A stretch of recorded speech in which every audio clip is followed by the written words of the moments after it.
අපි දැන් අලුතෙන්ම අපි සංකල්ප වෙන ඉන්ඩස්ට්‍රි 4.0 ඔය IoT එතකොට AI 3D printing ඔහොමම අලුතින් වෙන ටෙක්නොලොජිස් ටික තියෙනවා blockchain.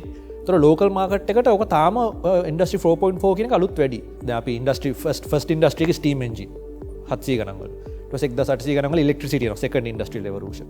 තර්ඩ් එක වෙන්නේ කම්පියුටර් බේස්ඩ්. හරි. එතකොට ලංකාව විදිහට අපි ඔය එකක්වත් ග්‍රහණය කරගත් රටක් නෙමෙයි. අපි ඔක්කොම විදිහේ කෘෂිකාර්මික මේකක වෙනත් රටවලින් තමයි අපිට ටෙක්නොලොජි ආවේ. නමුත් අපිට ගෝල්ඩන් ඔපචුනිටි එකක් තියෙනවා. අපේ පරපුරක් ඉන්නවා තරුණ පරපුරක් හැදිලා මේ ටෙක්නොලොජිත් එක්ක ග්‍රෝ වෙච්ච. ඒගොල්ලන්ට අර ඔක්කොම ස්කිප් කරලා කෙලින්ම ඉන්ඩස්ට්‍රි 4.4 එකට එන්න පුළුවන්. 4.0 එකට. ඔද ඔයා කියන්නේ දැන් ඇත්තටම ලංකාවේ මාකට් කන්ඩිෂන්ස් හැටියට මේ 4.0 ඉන්ඩස්ට්‍රි 4.0 පැත්තට යන්න අමාරුයි කියලාද? අමාරුයි කියන්නේ මෙහෙමයි. ලංකාවේ දැන්ටත් දකින්න නේද ගොඩක් ටැලන්ට් එක තියෙනවා. ස්ටාර්ට්අප්ස් එන්න ඕනේ. හැබැයි ඒගොල්ලන්ගේ මාකට් එක ටාගට් කන්සියුමර් ඒගොල්ලන්ගේ කස්ටමර් ලංකාවේ ඉන්න කෙනෙක් නෙමෙයි. අපිට බැරිද හෝම් ග්‍රෝන් ටෙක්නොලොජිස් ක්‍රියේට් කරලා ලෙවලින් කම්පනීස් ක්‍රියේට් කරලා ග්ලෝබල් මාකට් එකට කේට කරන්න?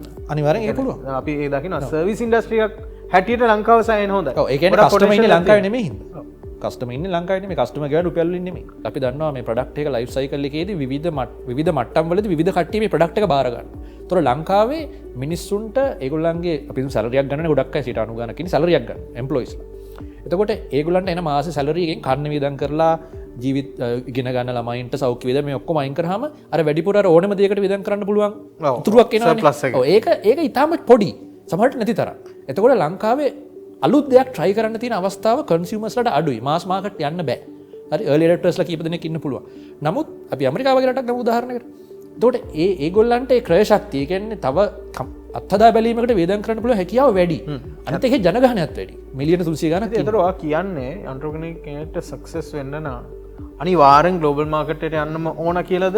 ලෝකල් මාකට් එකේ සක්සස්ෆුල් වෙන කට්ටිය ඉන්නවා. නමුත් ඉන්ඩස්ට්‍රි 4.0 වලින් නෙමෙයි. ටිකක් සාම්ප්‍රදායික පැත්තේ හැමෝටම අවශ්‍ය වෙන දේවල් කෑම, ඇඳුම්, ඊට පස්සේ බිල්ඩින් පැත්ත කියන මොන හරි මේ ඊට පස්සේ තව පොඩි ඩිවයිසස් එදිනෙදා පාවිච්චිට ඕනේ වෙන ඒවා. කොටින්ම ඉදල්.